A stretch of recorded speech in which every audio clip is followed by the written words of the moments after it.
Can a Christian have a pig farm? A farm full of pigs? I don't think a person can eat a dog and still be godly.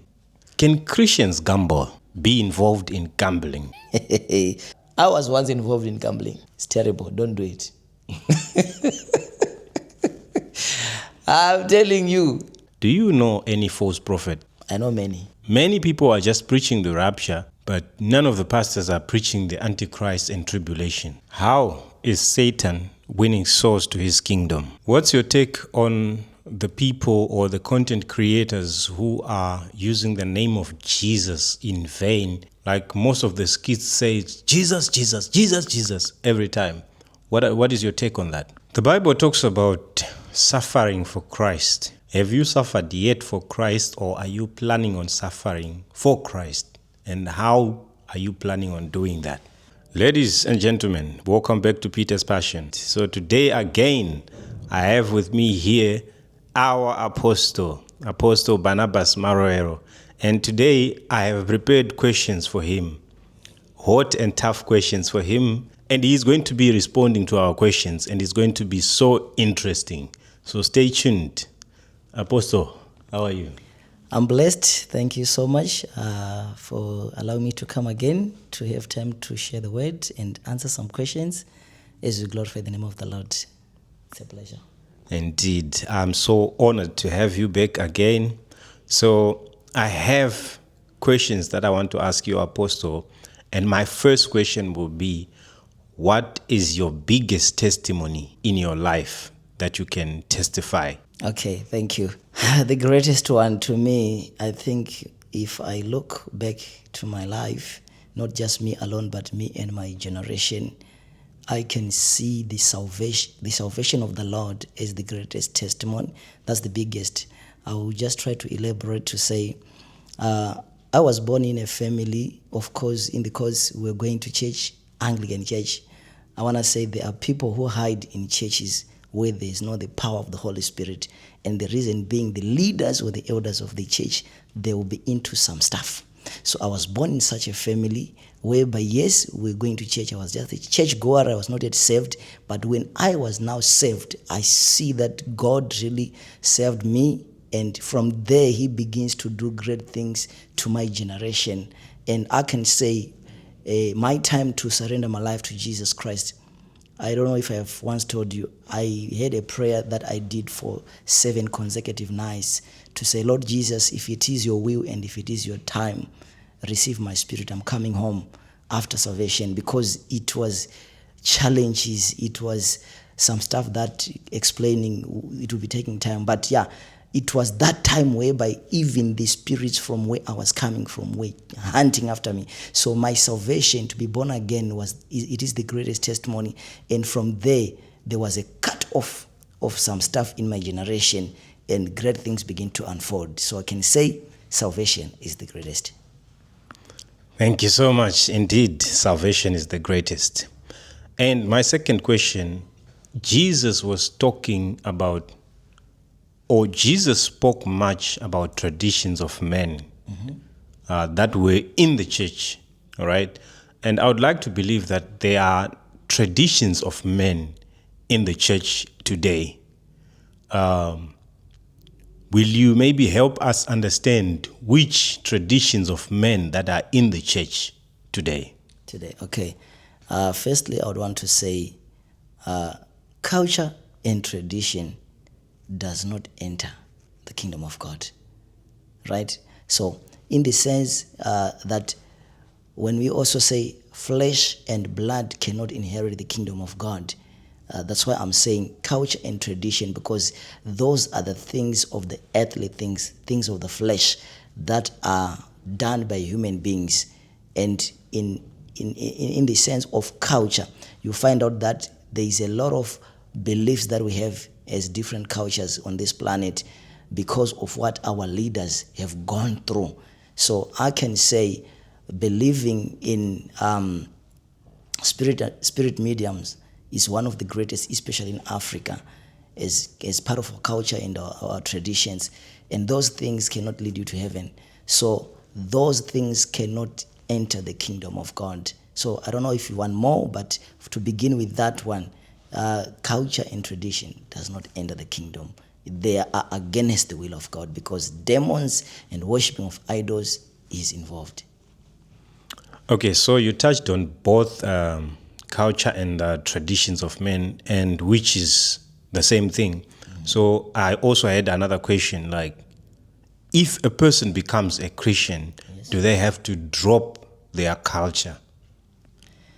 As I'm talking right now, there are people who are not yet prepared to do that because of the fearing of the parents or the elders of the family, because they said, us as a family, us as a generation, us we do this, so we honor our elders by doing those things. This is where the challenge is. People forget that they have to honor God first, and now they tend to honor their parents or their elders in their family first, and others, they actually say, on this earth my mother or my father is the God of this earth, and that's a lie.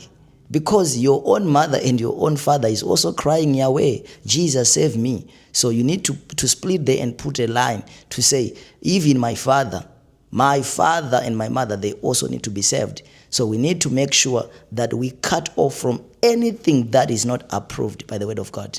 We need to cut off. We need to drop. It's painful because some of the things we have to face the elders of the family. For example, when I was about to get married, there is a time when I said, I think I've brought the girl that I want to marry, and they said this has never happened. To bring a girl and show us, then she goes back to her family, then arrange the wedding. We always know when somebody comes, people begin, they celebrate and begin to do whatever they do. And in most cases, people would come covered with a blanket. We know those stories as Africans.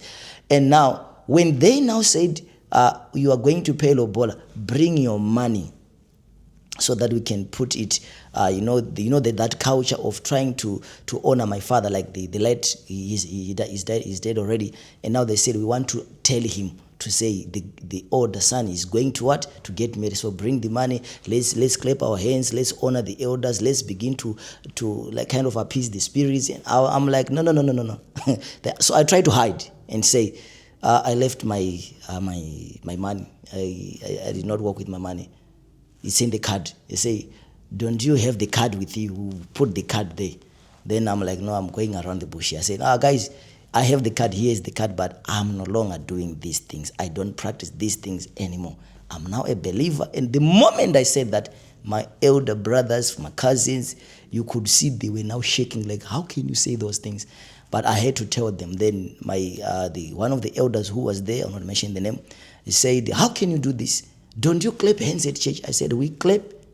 The one whom we clap and worship, he died and resurrected. My father is dead, is no more. He did not resurrect. So I'm not going to worship him or tell him because he's dead. We are disconnected with the dead. So that moment, it became a cut off, a separation. There are people, few came to my side, and many, because of fear, they went this other side. But as time goes by, that's why I give you that testimony of it was also the salvation of my generation. People began to follow me slowly but sure. And today, many people are now worshiping God, and few have left that side.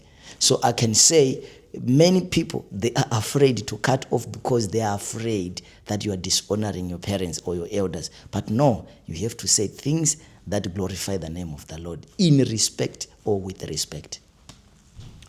So people who are not believers, who are not Christians, are accusing us for calling our ancestors demons and for rejecting what our ancestors were teaching and accepting that which the colonizers brought. What is your thoughts on that? Okay, so I'll also start by saying, he who have tasted one thing, for example, salt, can think sugar also tastes the same. But he who have tasted both the salt and the sugar knows the difference. He who is now in the light knows darkness is dangerous. So if this one who have tasted the darkness only is saying what I have, the light which I have is saying is coming with the colonizers. Let me tell you, if people say, hey, the whites came with the gospel, you are believing the doctrine of the white. Right now as we are talking, there are stories that are viral on social media, which are actually showing that the Israel that we are talking about today is not the Israel that we know. There's history that was faked, and there are videos showing black people as the Israelites. I'm not going to start a topic now, but I'm just telling you. So what we know determines our response. So you begin to, you can have inferiority complex because you are told that you are a black person. But when you now know that actually the Jews were blacks, and there are verses that are supporting those things, you'll be like, okay, so all the things we hear about the Bible were the people of my color. So when you talk about that, you are not trying to despise whites. No, that's not it. So whoever brought the gospel or whoever was a Jew before then, that thing is not the point. The point is what is the message we received from such people. So whether it was a black person, it was a white person, what I now have is the truth. That blind man said, you can say whatever you say, guys, but what I know, I was blind, but now I can see. I used to taste the salt, but now I know sugar. So you guys who don't know sugar, wait until the sugar comes to you. When it's on your tongue, you can testify, oh, hallelujah, God is good. So this is what I can say. You know, contributing to that, I was speaking to somebody yesterday. They were saying that to me on a comment on a video I did. And I said to them, the Mbuyane spirits were defeated by the Spirit of God that came with the Bible. And so which one should I believe in there? Because when I look at this whole thing, when they say our ancestors helped us and did all that, I'm asking, why could they not protect us? Why did they let us be colonized if they were so powerful as people are saying right now? Because the whole thing now has been changed by the colonizers. Yes, we do not reject that fact that they were colonizers. But the fact that even our spirits that we had, the spirits that we had were defeated, makes me believe in whatever that was brought to us. So to me, I'll try to emphasize and highlight to say, not just that was defeated, because that which come is true, and my spirit can testify with the Spirit of God. That's the greatest thing. So when what you now receive is the truth, and you have peace about it, because there are things that people believe, but you don't have peace.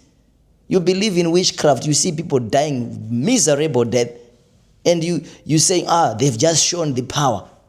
Okay, you are displaying your power in witchcraft, but there's fear around everybody in the family. The whole clan is shaking. Like us, we used to know that every year we would bury 1 or 2 people, sometimes 3. So if somebody have got fame because of your initiations and your rituals, it is you. But look now, the rest of the people, they are living in fear. So when you are in the kingdom of God, it's all about peace and joy. The Bible says the kingdom of God is about righteousness, peace, and joy in the Holy Spirit. So whatever the old people in our days when they were doing the spiritual mediums, did it bring peace? If there was no peace, shut up. If there was no joy, shut up. If there was no holiness, purity, consecration, shut up, zip your mouth. Because yes, you can send a baboon to my territory, like they do it there back in Zim. Someone is threatening this one. Someone send lightning and thunder. Where I grew up, if you see a lightning and thunder, then you see like 4 beds of like sweet potatoes. Like, you know how we do agriculture. It's a sign of four coffins. Especially from Mozambique coming to Honde Valley. That side, lightning and thunder is deadly. I saw it when I was growing up. So those things, they do happen, and you are showing your power. But what is happening after the power? People are dying. There is fear. So I don't take that kingdom. So people have to be knowledgeable that when the Son of Man set you free, you are free indeed. And there is peace. That's what is important.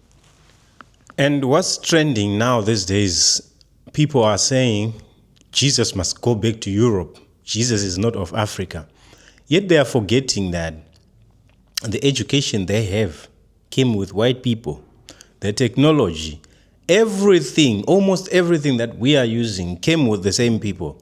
So now, why do they focus only on the Bible, not focusing on the rest of the things that were brought? Okay. Because they know that the other things are good, but they want to just reject the Bible, and they say, this is brainwashing, but the rest of the things, they are ignorant to it. They don't want to drop them. But anyway, if you want to contribute anything, then we go to the next question. Just a few on that one. So this is what happens. You know what is called colonization, pain and torture, all those things. You know, most of the countries in Africa, they were colonized. We were colonized, and it is that pain that is still what in the mind of many people. And to some extent, people don't want to hear the word of God because of the pain and what happened in those days. So people must let go, must forgive. It was very wrong to come with a Bible on the other hand and a gun on the other hand. It was wrong. But what I can say is, after they did whatever they did, the fact that the truth was preached, it is of paramount importance. But we don't support like colonization, whereby, like, you see what is happening right now in South Africa. There's this toy, and you see blacks go this one, but you can see white people are safe. That tells you there's a system operating in the brain of people. Their medulla oblongata is not working. So you can actually tell there's colonization at work here. So such things we don't support. But whatever which is true and just and faithful and holy and true, whether a black person brought it, a white person brought it, a Chinese brought it, an Indian brought it, whatever you call the races of people, we accept it because it is true and it is from the throne of God. And lastly, cultures divide people, but Christianity, Jesus, unite people. Amen. If you say, I am Zulu, or I'm Shona, or I'm Xhosa, or whatever culture that you may be, you are entitled to select yourself with the group of Zulus. You exclude anyone else. So cultures don't unite people, cultures separate people. But in Christ, we are united. In Christ, we are one. If I meet a Chinese, we can eat together, we are one. If I meet anyone of any race, we are one. There's no Jew, there's no gender. Yeah. So now to go back to our question of dropping the cultural things. Some would say lobola is part of the culture, is part of our African culture. So you said we should stop the cultural things. What would you say about things like lobola? I know when it comes to clothing, we were wearing those animal skins, of which I don't think they are appropriate for us to be wearing right now in church, because God has made a way for us to cover our bodies, right? So when it comes to lobola, what would you say? Some would say it is cultural. Okay, so I'll start by just saying, even the thing of wearing those things of African, whatever you call it, as long as it's decent, modest, and appropriate, you can bring it to church. So there are people who say, no, what is this? It's backward, it's them. But if the person comes in church and you are not naked, because now the thing is, there's that kind of clothing which was called shashiko, and what the other one, front bag, is just covering there and you're naked. That is not decent. The word of God teaches us decent, modest, and appropriate. So he who's wearing the stuff from Dubai, America, wherever you can talk about, and the stuff coming from Africa, all those things, they must be decent. So we don't now accept because it's coming from America, but it's a miniskirt. No, it's to have to be decent. If the goat skin is decent, fine. The costume from Dubai, it has to be decent. So it has to be like that. Then what was the other question? I think that was it for that part. Okay. We're going to go to the next question now. Okay. The next question was, can a Christian have a pig farm? No, there is this one. When you said, can somebody pay lobola? The lobola thing. Yeah. So going to lobola, okay, you always get guidance from the word of God. The people like Abraham, he would send his servants to go and marry. There are steps to be taken that is to have guidance from the word of God. So now in our days, if somebody don't want to pay lobola, if somebody wants to pay lobola, it differs with where you go. But with the guidance of the word of God, Jesus said what? Give Caesar what belongs to Caesar. So where you go to propose your girl and you want to marry to become your wife, if they want you to say pay this much, you have to pay. For the sake of acceptance, you'll be accepted in the family. And even if it seems like they're taking advantage, it's fine. What you want to do is to be accepted. When you are there now, you preach the word of God. You show them by your good works And they will actually, oh, no, so we actually did something bad. What must you do? Can you compensate you back? No, it's fine, it's fine. Now from there they will understand we actually manipulated somebody. But his good works cause us to understand that we overcharge him. But you would have paid because of the wisdom of Christ and to know that give Caesar what belongs to Caesar, because that's what they requested. Okay, so the give Caesar what belongs to Caesar just simply means if the government, for an example, requires you to pay tax, do so. Because Jesus was saying while somebody was asking for tax, right? So, which means whatever that is requested of you on earth, be it from the parents of your wife or from the government, Yes. if it does not contradict The word. God's word, Exactly. that means give Caesar what I wanted belongs to come Caesar. there. Yes. Okay, if you want to add. So if the government or the parents of my wife wanna tell me to do some stuff which is contrary to the scriptures, I'll have to tell them, like I told my own elders where I come from, like, no, I'm not gonna do this. Yeah, they were mad. I told them, and if you wanna go with me, let's go. If you're not going, you have to know I'm not gonna do these things. Where was my father? He was alive all this time. I didn't have school fees. You tell me he's around here. No. This is I don't know how to do these things. So you have to make sure that whatever the government is saying as laws, they're giving out laws. They pass a law and say you must do this. If it contradicts the word of God, you leave it. You disobey the government and obey God. That's where persecution comes. You'll be persecuted because of what? My name, my word. Because there are times when the government will come and crisscross the Bible. We have to stay here. But now others, they will join the government. Why? They want to keep their property. They want to keep their Porsche cars.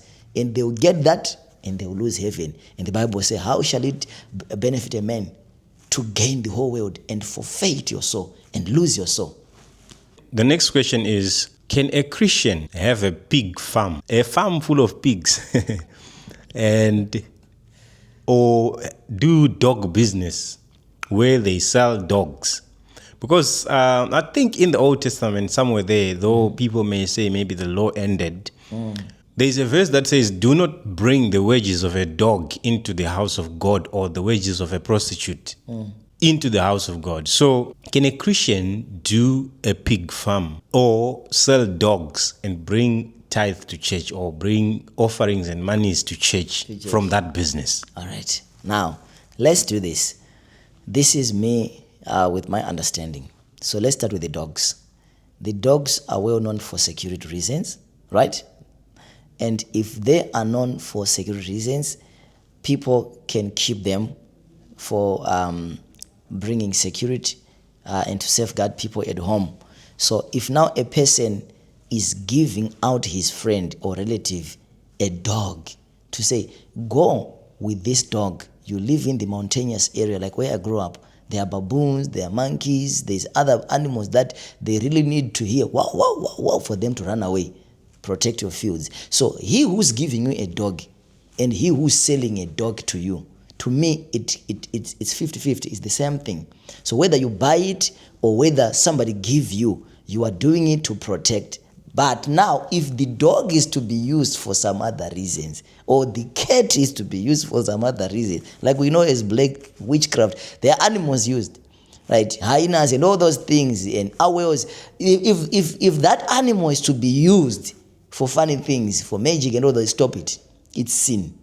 Right? Let's come to the pig. I know maybe you might have a question. Let's come to the pig. It's a sensitive topic in these times because others, they hold the Bible and said, God said a person is free to eat anything. Right? Which is very good and powerful. But when you go to the very word of God from the Old Covenant, Old Testament, you understand that there were instructions on what to eat and what not to eat. That's where now people are not touching these days. They just go grace. It's good to have grace, but the manual reader here, the Bible, tells us exactly what was to be eaten and what not to eat. And there were reasons why God had said, eat this kind of animal and do not eat this one. So when you are now keeping these animals, like pigs, for business, I personally, I will not do it because I even understand what the pig eats. I understand where it goes. Like, let's talk of the wild pigs. It can eat a human being and it can only leave the head. And that's where that statement comes from the Shona tribe, which says, you don't know what makes the pig to be fed. Because it can eat anything. So there are animals which God created to clean. Scavengers. Yes, to clean the atmosphere, the ecosystem, be it on land or in the water. There are fish, a type of fish that God have put just to clean. I'm sorry, whether there's a dead crocodile, there's a dead hippopotamus, there's a dead whale, there's a dead bodies of human beings that has been washed away by the rivers and ended up in the oceans. There are animals that God has created to clean those things. Now, if you check now in the Bible, those are the very, very animals that God has said, do not eat that one. Why? Because God had said, this one, its purpose is to clean. So I specifically, with the pig, I know what it eats. No matter how people try to say, so I personally, I will not, because I understand why God had put the list of such animals on do not. So this is my answer.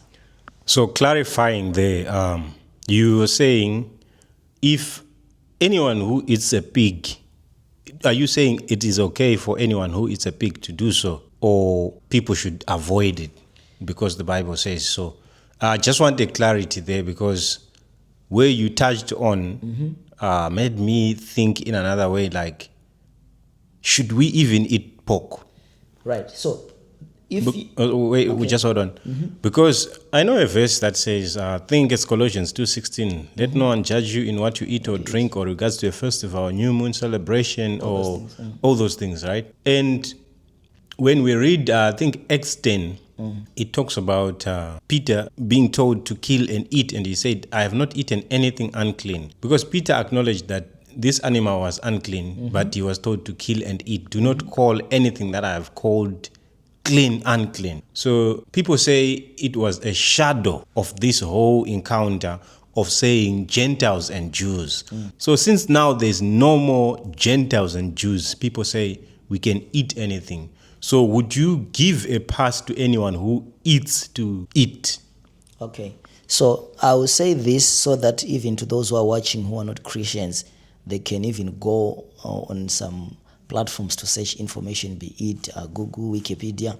You find out that there's a lot of food that we're eating today that is causing some serious diseases, right? People today are dying of cancer and all those things. It is these very things and GMO kind of fruits and so these things, they have got consequences. No wonder why God had told people what to eat and what not to eat, because there are fruits, there are animals, there is food which is very poisonous. Okay, there are animals that can eat poison because of the mechanism of its system. So there are things that are created for animals and not human beings. And I know it's a very broad topic, but I will not encourage people to eat things that are even proved scientifically that they carry toxic in them. Like they carry too much fats and people enjoy eating. Now, when you check the results of those people who are eating, they are the most to suffer from such illnesses and sicknesses of cancer and all those things. So people need to be educated. We have the Holy Spirit. If we pray, He can tell us. But we are in a generation that don't want to hear. We are everything, we call it grace. But that's misquoting grace. So I know you can pray for the food, but there are things that you cannot pray for. It's like praying for a human being, and you eat the human flesh. Go on Google right now. In America, there are butcheries that sell human meat. Here in some parts of Africa, those who do it, they're still hiding it. But that side, Satanism is a subject you learn like geography. They sell human flesh. They don't hide it. So we are saying there are things we are doing without knowledge. You need to be knowledgeable. That the reason why God had said, do not. What was the reason? It was for the safety of your welfare, of your own body and your own health.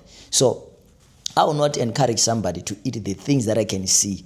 These things, they carry toxic in the name of grace. That's why even Christians are falling. Pastors are collapsing on the pulpit. A man of God is preaching, he's falling because he don't know what to eat. My father, who mentored me, Apostle Ezekiel Good, even if he's going overseas, he would carry, the millet and rapoko sorghum, those kind of the mealie meal from those crops, very healthy.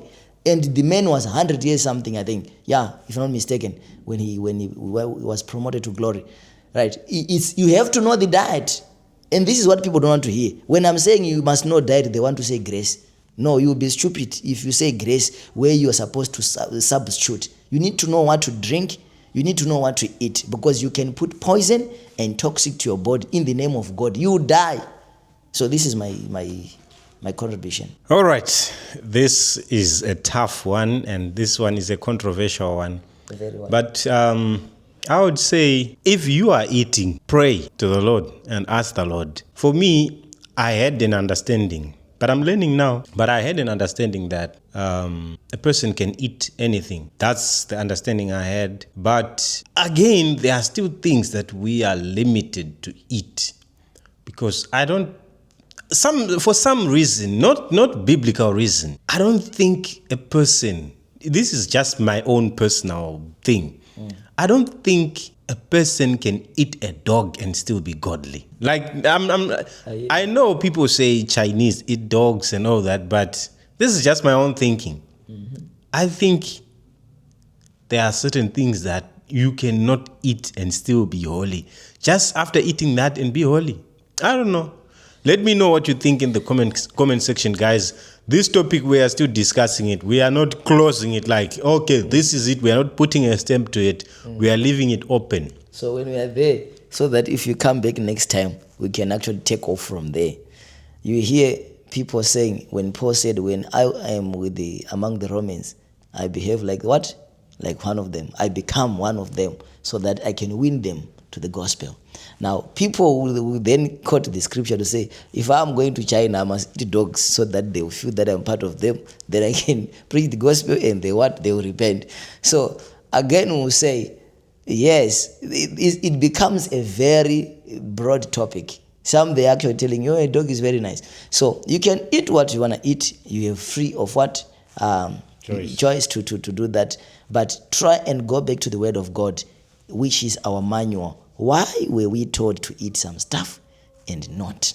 Please, after you check that, go even on Google and search the dangers of eating some stuff that you have highlighted from the Bible, that God had said this and that. Check what they does to the human body. You are free to do so. We are in the days where information is very free. When you go there and check, and now you come back to the Bible, you understand the reason why God had said this yes and this no.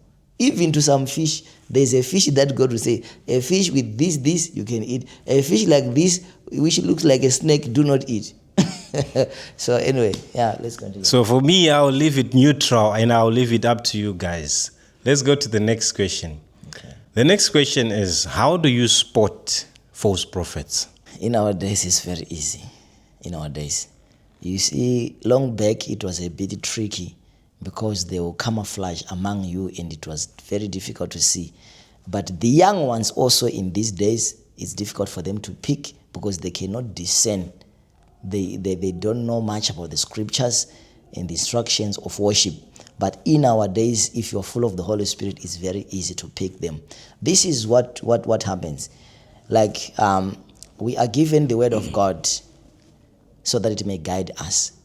And the word of God was given so that it may destroy all the works of the devil. Jesus Christ was made manifest that he may destroy every work of the devil.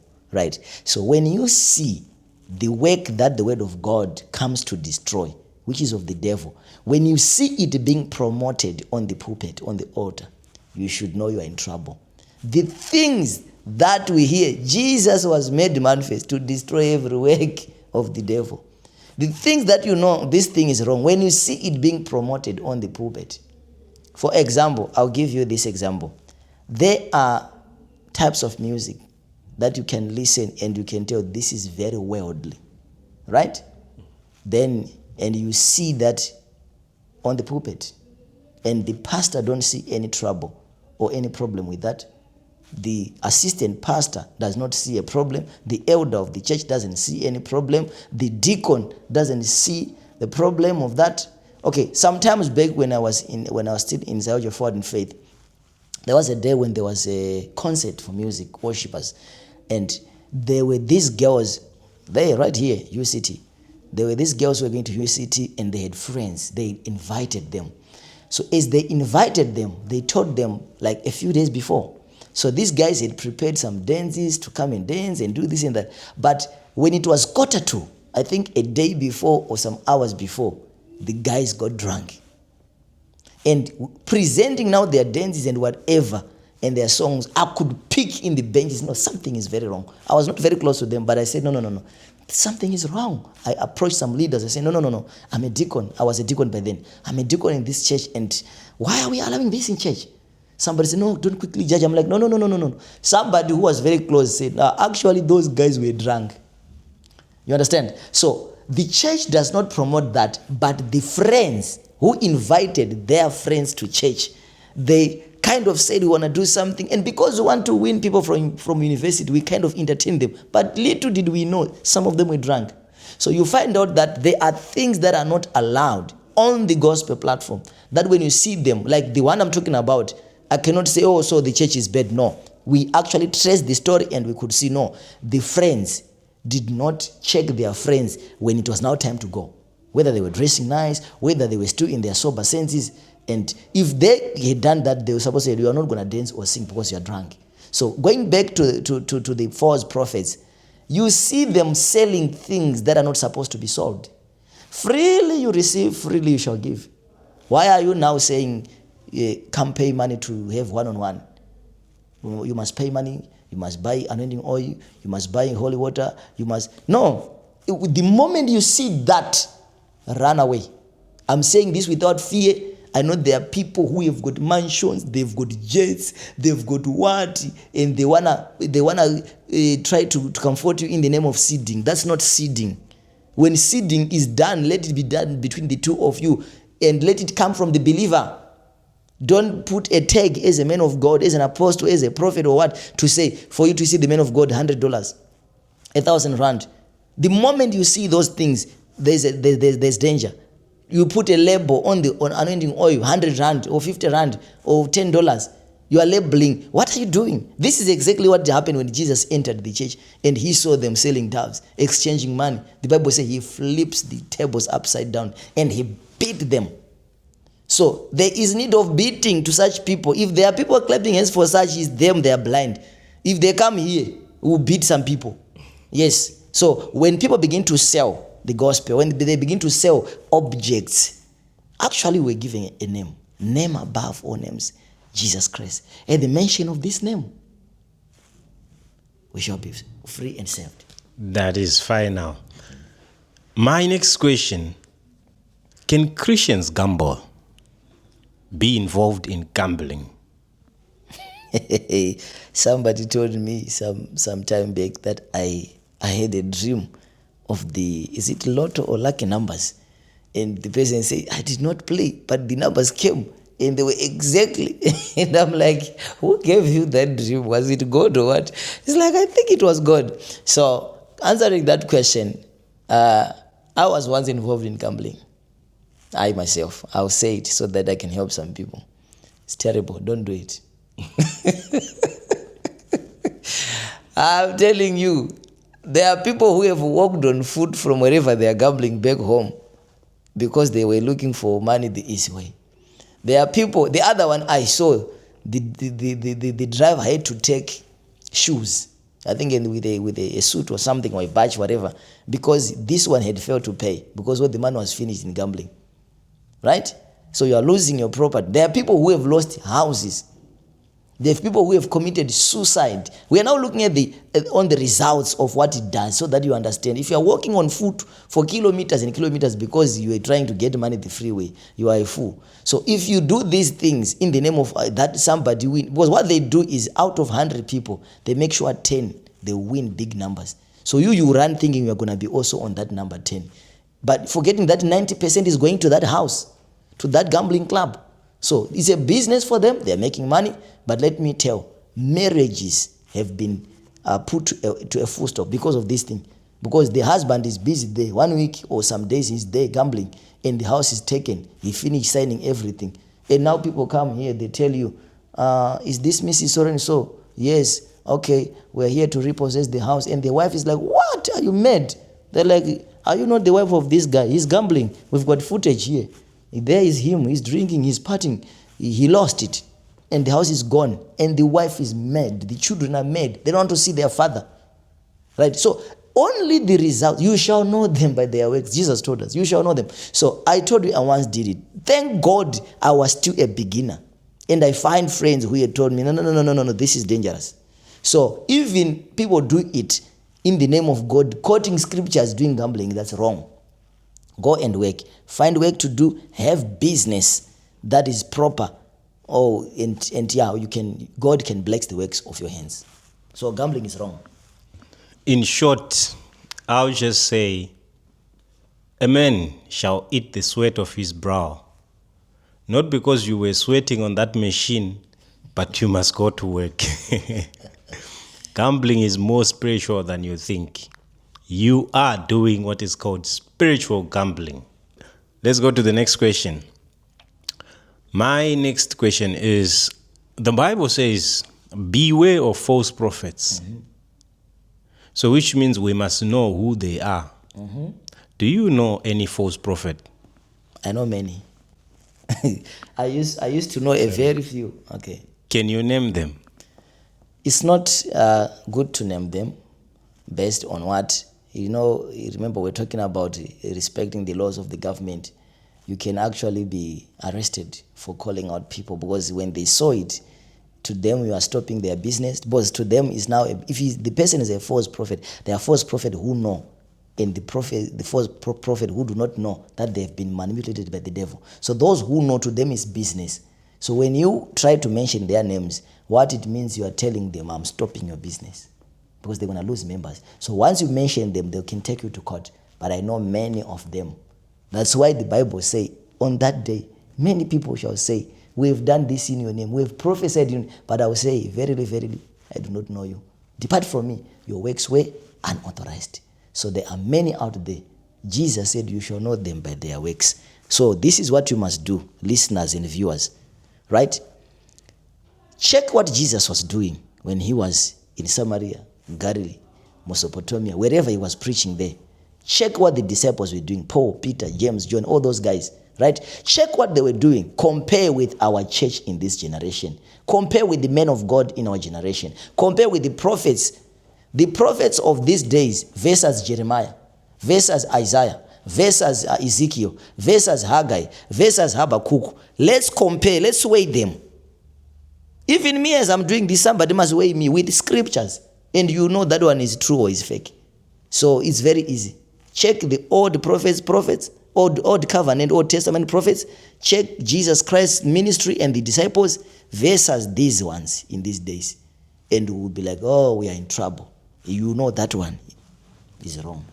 So our time is running out. So the last few questions, if you can, respond to them quicker to help us. Okay. My next question is, what is waiting upon the Lord and how to wait upon the Lord? Waiting upon the Lord is totally surrendering your life to God, to the kingdom of God, to be sold out to him. So you are a servant to him. So when you are sold out to him, you leave everything and follow what he said. These are the things that you want, your personal things that brings personal gain. They have to fit in the calling of the master. They have to fit in the vision of the master. So you have to really wait upon him. The Bible says, for the eyes of the Lord, they go to and from all over the earth, looking for those who are fully committed. So to wait upon the Lord is fully commitment. So there are people who are committed in church, they can miss heaven. But those who are fully committed, they tell you, whatever I do, I check with the master first. Whatever I do, it's God first. If people tells me to do A, B, C, D, you tell them, because God does not allow it, I'm not going to do it. So to wait upon the Lord and how to wait upon, you don't compromise on scriptures. You do what the scripture says, despite of what? You do not compromise. So a person who waits upon the Lord and how to do it, he is the one who receives a sign from the Lord and follow the direction. Do what God said. Those who obey the commands of the Lord, those who are led by the Spirit, are the children of God. The next question would be, why are pastors not talking about tribulation, and why are they not talking about the Antichrist? Many people are just preaching the rapture, but none of the pastors are preaching the Antichrist and tribulation. People run away from Antichrist, from tribulation, from hell. Number one, it is because you really need revelation to vomit information concerning those things, to speak information concerning those things. You need revelation. So because many people are hinged on prosperity gospel and prophesy, now when you do those things and you leave the major things, you detach from the source. Remember the Bible says, abide in me and I shall abide in you. So when you abide in the Lord, you can actually tell people, imagine seeing a building that is burning. Will you leave your children going in that building? That's the same thing with hell. So if people are quiet and they're not talking about hell, so the pastor and whoever leading the ministry is happy seeing people falling into hell. So people, the reason why they're not talking about it, it is because themselves, they are not warned by scriptures. They don't dwell in God's word, because this word of God rebukes you. Even when you are alone, you cry reading the word of God, and you know your weakness and your mistake that you did. Do you know what I did? For example, the story of quitting full-time construction.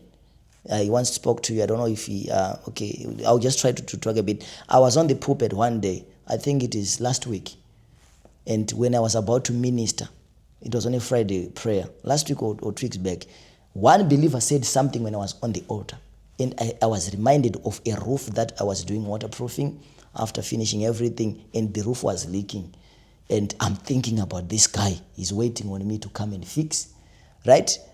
You know the storms that happened, and I had to send a message before I preach when I was standing on the pulpit, because my heart goes like boom, and I was arrested by the word. I had to send him a message. You know what? A, B, C, D, this. So that you seek peace with all men. In the same manner with your believers, there are verses that must make you jump to say, if that one goes to hell, I've made you a watchman. Blow the trumpet. If you are a watchman, you are on top there. You see the enemies, you blow the trumpet. The Bible says if you don't blow the trumpet, the blood of those people, I'm going to find it on your hands. So the Bible says teachers shall be judged the most. Leaders, watchmen shall be judged the most. So if you know what is a watchman, what is a leader, what is a prophet, what is an apostle, you don't ignore such things. Say it. Whoever takes it or not, it's up to them. Tell them this is bad. People are no longer rebuking the dressing of hell in church, because that's the hell we are talking about. But we see hell walking in the church and we keep quiet. We don't rebuke the dressing of hell. We don't rebuke the parties of hell in church. We have to tell people to say, watch out. And now we need to groom people so that they may be prepared to enter the hard times. Jesus talked about it. He said, difficult times shall surely what? Come. And he said in the book of John, he said, the times are coming, and it is already here, when you shall what? Be scattered, going all over the world, leaving me alone. Yet I'm not alone. The Father is with me, and we have overcome the world. And Jesus talked about the hard times. You shall be persecuted because of my name. Why are you not grooming people to stand in persecution? Jesus said you shall be dragged in prisons. Why are you not telling the church? So it's time to tell and mobilize the church to say, let's pray and be rooted in Christ. Stand strong in the Lord. Hard times are coming. If you thought pandemic of corona was hard, that was nothing. There are greater things coming. And the church, the leaders, we need to stand and groom the church so that they are rooted in Christ and we can fly. How is Satan winning souls to his kingdom? I think he's sending a lot of bets, if I may call that. He is sending some bets, he's sending some traps, but more especially, he's also making sure he entices your heart to love the things of the world. So when he sends bets, he's not showing the arrow that is behind him. He throws a bet, but he's hiding his arrow to strike. So many people are not aware of the strike of the bets of the enemy. He throws money at you. He throws parties at you. He throws the life which you feel like I've made it in life. especially the things that is wrapped with sin. It looks good in your eyes, but you can see there is sin here. And those are baits and traps. When he throw those things, there are many avenues that he is using. So the church must be aware to see the baits and the traps of the enemy. What's your take on the people or the content creators who are using the name of Jesus in vain? Like most of the skits say, Jesus, Jesus, Jesus, Jesus, every time. What is your take on that?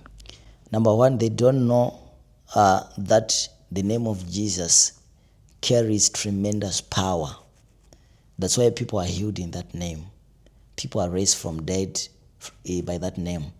And we are actually commanded in the Bible that do not use the name of the Lord in vain. So if you are doing your skits and your movie, whatever, and you begin to say, Jesus, Jesus, and people, they start laughing, you don't know what you're doing. Actually, I can tell you it's an arrow from the kingdom of darkness. It's his agents that started doing it, so that they make that name less in your eyes. But it will not be less.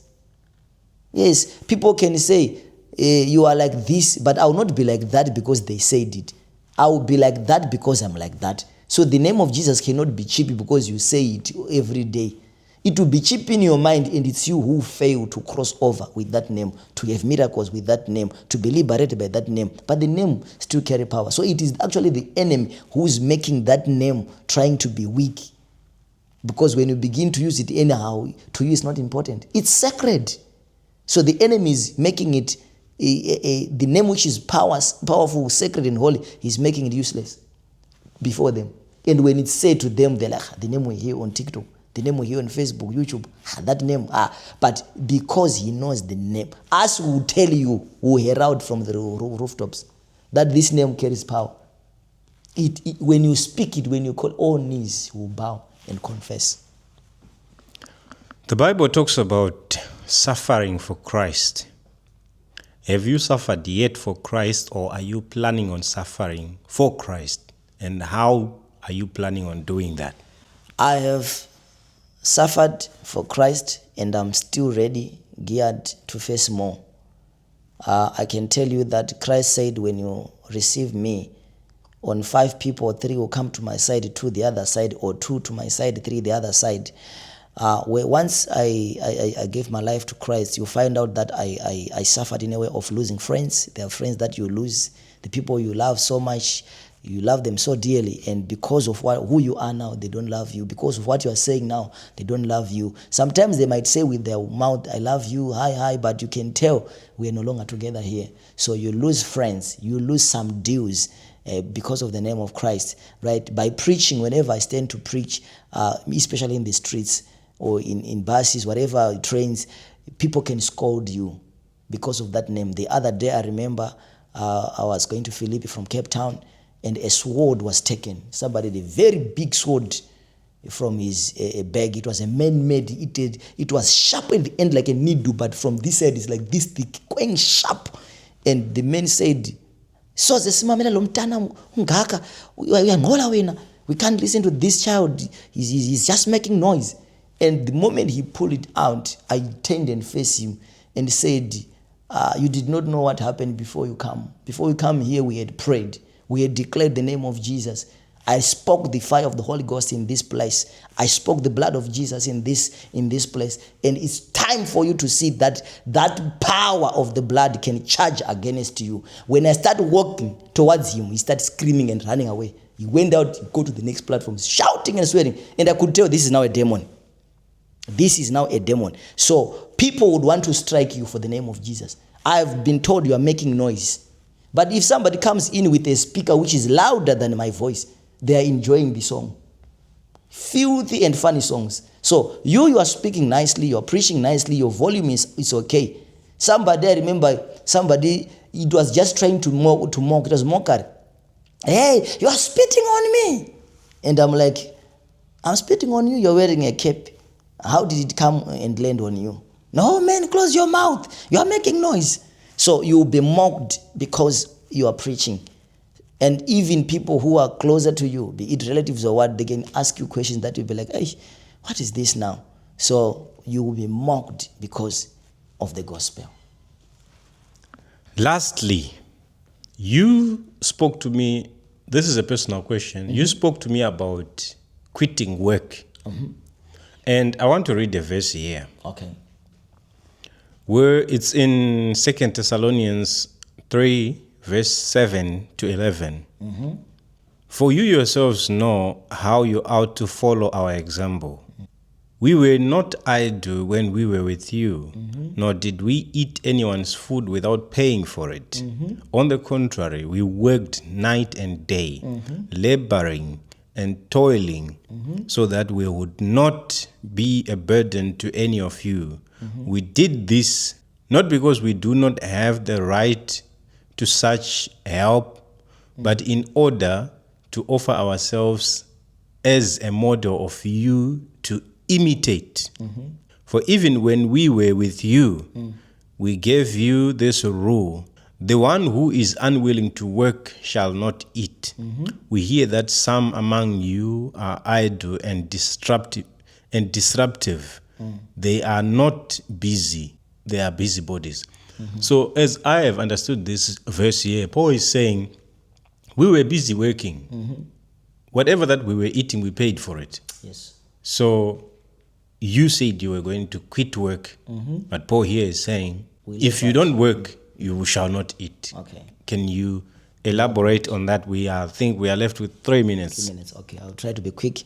So I want to say, like my father, Apostle Ezekiel Guti, he was a carpenter. I'm also a carpenter, right? I was into construction for some years. And if you check the number of years that God had sent me by that time, from 2005 up to now, it's not a short time. And I can safely say I have wasted much time focusing on construction work. Not that it's bad, but I think for some time I did not have plan B, to have something aside which can help me as I focus with the work of God. So like Apostle Ezekiel Guti was a carpenter, and there's a time when God told him, leave your area and go where I will lead you. And you hear of, I want to believe, people like Mbuya Soza who were helping him in this and that. I'm not trying to imitate, but I'm actually saying God told me to quit, and that thing was not easy for me. Right now, I can say I'm in the days whereby I've left with 1, 2, 3 things that I'm just touching and finishing off. But as I'm doing that, I have plan B, so that I don't strain myself. I don't have attention to the church to say, now feed me. No, it is a good thing what Paul was teaching, to say I was a tent maker. Paul was a tent maker. As he was preaching, he actually said, I had right to ask from you, but I show you by working hard with my hands. So I can say from 2005, I've been working every day. You can calculate how many years from 2005 up to now in this country. So I'm not a lazy person. I'm not a person who was not willing to work, but I'm actually saying I'm folding my hands now in construction. Why? It was training. I understood when God told me to stop, it was taking much of my time, to an extent that even if it means to read the Bible when you reach home, when you are tired. For example, there's a project we did in Primo Bay. You drive 1 hour and some minutes to coming back 1 hour and some minutes. So we would leave 5 o'clock in the morning or around 6 o'clock. You come back 7 o'clock, and there's no time to read the word. So when you're doing projects and you are building houses, you are doing this and that, you find out that more time is now focusing there. And God at the same time, he has sent you. So there's need of wisdom to say, okay, in as much as I want to do this, God is saying I must quit. But as God is saying quit, you use wisdom, like what you just said from the Bible.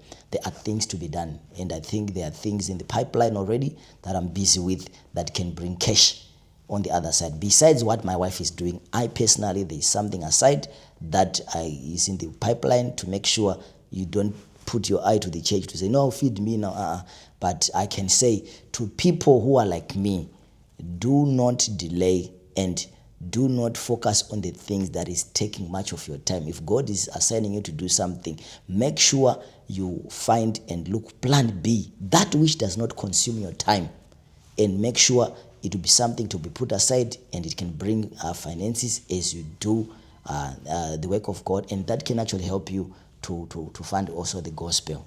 So quitting is not quitting as in everything. No, It's quitting that which is consuming much of my time. And I want to believe that's why God is there to say, stop and concentrate on this. So as I'm concentrating, but there's something, plan B, that is already in the pipeline, that I'll be like, okay, this is my side hustling, which I'll not be there. Like I'll just monitor and delegate and yeah. So in short, you are saying you will be doing business. You're not going to be just focused on the construction work. Yes, exactly. Okay. Any last words before we close? My last words is to tell people Jesus is coming, and is coming very soon. That's one of the message that I carry, that whenever I have chance to speak like this, if I end without telling people that Jesus is coming, it won't be fair. And I'm saying this with pleasure, with all my heart, and I'm appealing to people, the listeners or the preachers, the Messiah is coming. Jesus is coming very soon. Prepare, be ready. Receive him, let him be your Lord and your Savior, so that when he comes, you can make it. And if it's your first time, you've never said yes to Jesus, this chance is being given to you. If you have sinned and you know you have backslidden, rededicate your life now, as I'm going to pray for you, a prayer to receive Jesus, so that when he comes, you can make it to heaven. Yes, the Bible says it is by our heart that we believe and we are justified, but we confess with our mouth unto salvation. Pray this prayer and mean it from the bottom of your heart. Say, Lord Jesus, I have heard your word.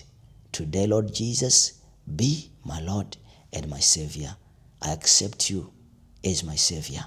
Forgive all my sins and wash me with your precious blood. I receive eternal life by faith, and I confess with my mouth that I'm born again. Lord Jesus, I'll worship you all the days of my life. Amen. Behold, you are a new creation when you receive Jesus. All things of the past has passed away. Begin to walk in the steps of the newness of life by following those who can lead you, be it on this platform, and many teachers of the word of God who can groom you and ground you to become a mature Christian.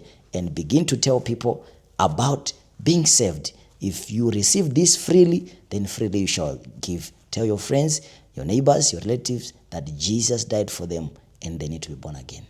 God bless you. Thank you so much, Muno Amwari. Ladies and gentlemen, thank you so much. We had a beautiful time today. So with that, it is a goodbye for now. We'll see you in the next time. It was a pleasure having you. Thank you.